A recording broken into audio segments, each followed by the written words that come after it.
હતું મંદિરમાં રહેલ મૂર્તિનું વિસ્થાપન। આ મંદિર ખાસ એટલા માટે છે કેમ કે ન માત્ર જૈન પરંતુ અહીં તો બિન જૈન ભક્તો પણ આવે છે અને તમામ ભક્તોને આ મંદિરમાં પોતાની અતૂટ શ્રદ્ધા છે। આ મંદિર આશરે 400 વર્ષ કરતા પણ જૂનું છે। આટલા પ્રાચીન મંદિરમાં ભૂતકાળમાં ટ્રસ્ટીઓ દ્વારા અનેકો વખત પ્રયત્નો કર્યા હોવા છતાંય ભગવાનનું ઉત્થાપન થઈ શક્યું ન હતું।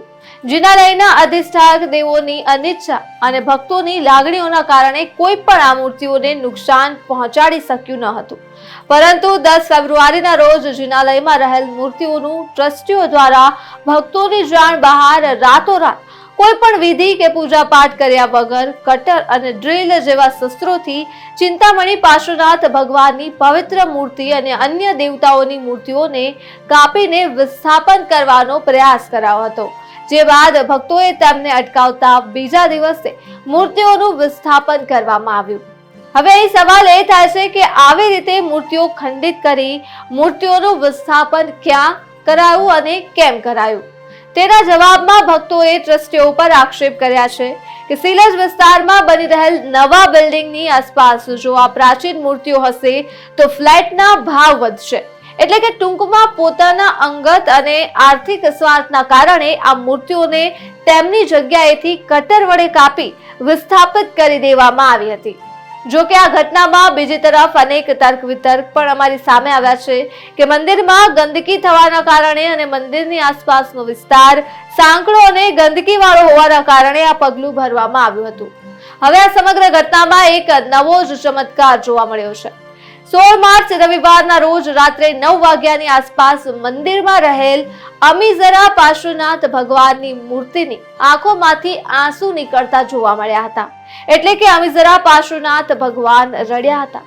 જે બાદ ગઈકાલે ફરી એકવાર ભક્તો મોટી સંખ્યામાં મંદિર ખાતે ઉમટી પડ્યા અને ભાવુક થયેલ ભક્તોએ વિસ્થાપિત કરેલ મૂર્તિઓને પાછી લાવવા માટેની માંગ સાથે કહ્યું કે ભગવાનની આંખોમાં આવેલ આ આંસુઓ એ વાતની સાક્ષી છે કે સ્વયં ભગવાન પણ આ ઘટનાના કારણે રડી રહ્યા છે અને તેઓ પણ ઈચ્છે છે કે વિસ્થાપિત થયેલ ચિંતામણી પાર્શ્વનાથ ભગવાન અને અન્ય દેવતાઓની મૂર્તિઓને પાછી તેમના જ સ્થાને લાવવામાં આવે।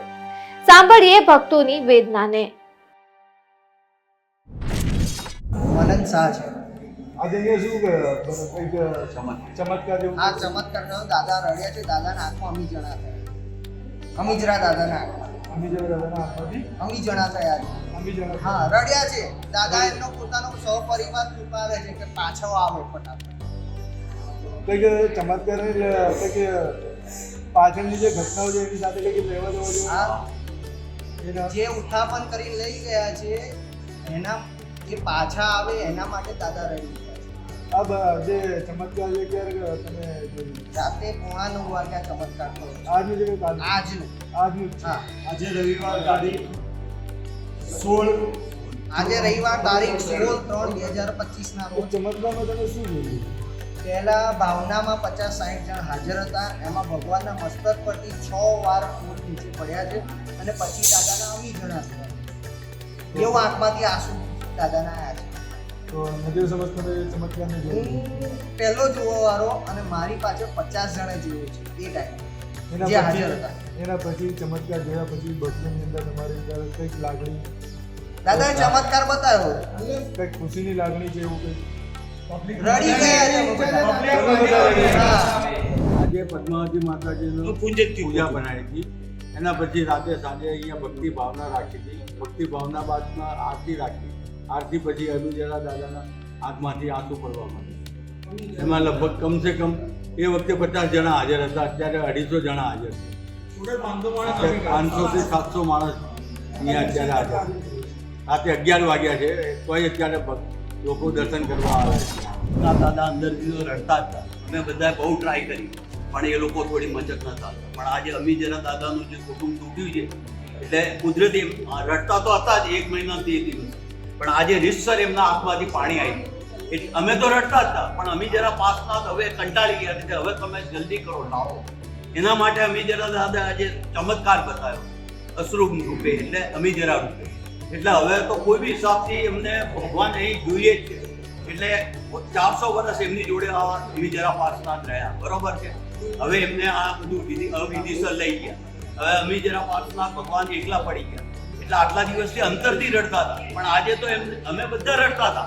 અમારી પ્રોસેસ ચાલુ જ હતી, પણ એકચ્યુઅલી એમને આજે પોતે ચમત્કાર કર્યો, એ પોતે રડ્યા કે હવે તો અમારો જે મારે અંત આવી ગયો, હવે જલ્દીથી જલ્દી પાછા લાવો. ને એમનું કેવું એક જ છે, જલ્દીથી જલ્દી ચિંતામણી દાદા આખો પરિવાર પાછો આવો. ઘણી છે, અમે તો ટ્રાય કરતા જ હતા, એમાં દાદાએ આટલો ચમત્કાર કર્યો એટલે 100% બાજી પલટી જ ગઈ. એટલે કુદરતી ચિંતામણી દાદા જે બી લઈ ગયા છે એમને લાભ જ પડે. ઘણા લોકો એમ કહેતા હતા કે આટલો ટાઈમ થયો, દાદા લઈ ગયા, ચમત્કાર શું, ચમત્કાર શું. કોઈ અહીંયા આવીને જોવા તૈયાર નતું, બધા ભગવાન ઉપર સવાલો ઉઠાવતા હતા. બરાબર, આજે હું એ જ કહું છું વિડીયો મારફતે કે આજે જોઈ લો કે આ દાદા લિટરલી રડી પડે છે. એમની આંખમાં આટલા દિવસથી અંદરથી તો એ રડતા હતા, આજે એમને અભિષેકના રૂપે રડીને બધાને ચમત્કાર બતાવ્યો છે. અને આજે રવિવારે આખા દિવસમાં તો લઈને 500-600 માણસ આવ્યો છે. અત્યારે 11 વાગે પણ 700 થી 800 માણસ દર્શન કરવાની અભિષેકના રૂપે જોવા પધાર્યું. એટલે તમારા પ્રત્યે કોઈને રાગદ્વેષ નથી. તમે સહી સલામત વાતે ગાતે ભગવાનને પાછા એમની જગ્યાએ મૂળ સ્થાને રાજપૂત તીર્થમાં બિરાજમાન કરો એવી અમારી નમ્ર વિનંતી. બેન, આજે જે ચમત્કાર થયું છે એ બાબતે જે ગુરુ જે મહારાજ છે એમના વિશે તમારે શું કહેવું છે? અમારા બધા ગુરુજી તો એવું જ કહે છે, જે થયું છે બહુ જ ખોટું થયું છે. હવે આની અંદર તો એ લોકો એવું એ જ કે પ્રવર સમિતિમાંથી બી એ લોકો કેવી રીતે ગચ્છાધિપતિનો લેટર આવી ગયો છે કે જે થયું છે ખોટું થયું છે, તે જે ભગવાન જે લઈ ગયા છે એ એમના સ્થાને ફરી પુનઃસ્થાપિત કરી દો. પણ હવે દાદા બી અમને સપોર્ટ કરી રહ્યા છે કે જે થયું છે ખોટું થયું છે. હવે 2 દિવસ પહેલાં 18 અભિષેક કરાયા, બધી આખા દેરાસમે શુદ્ધિકરણ કર્યું છે 18 અભિષેક કરીને. પછી આજે પાર્શ્વ પદ્માવતી પૂજન ભણાયું અને ભાવના કરી, અને દાદાની જે ખુશી થઈ છે ને એ બતાવે છે કે આજે નહીં તો કાલે દાદા અહીંયા પાછા આવવાના જ છે. ક્યાંક ને એ અમારી જેટલા ભક્તો છે અહીંયા, જેટલા લોકો અહીંયા આવતા હતા દર્શન કરવા માટે, બધા ચમત્કારથી એટલા ખુશ છે. હા, ખુશ છે. અને અમારી આસ્થા છે, અમે વિશ્વાસ છે, આસ્થાથી વિશ્વાસ જ છે. અમે લોકો જે લોકો વર્ક કરતા હતા, અમે લોકો કોઈ દિવસ કોર્ટ કચેરીમાં ક્યાંય ગયા નથી. અમે એક જ રાખ્યું હતું કે ગુરુ ભગવાનની આસ્થાથી અમે લોકો કામ કર્યું છે. અને અમને એ વિશ્વાસ છે કે અમારી આસ્થા જીતવાય છે. દાદા 100% સાચે પાછા આવવાના જ છે. ઠીક. मेरा नाम धीरज जैन है। आज जो दादा का चमत्कार हुआ है, उनके राइट और लेफ्ट आँख से अभी जरा जब मैं जो दुख के आंसू को या खुशी को भक्तों की जो समझना चाहे वो समझ लो। ये जो चमत्कार हुआ है ये हमारे लिए कल्पना भारती है। मतलब ऐसे दादा के चमत्कार आए दिन तो होते थे, लेकिन ये 1 महीने में 2-3 चमत्कार ऐसे हुए जो अभी जरा हुआ है, आज वो प्रथम पहली बार हुआ है।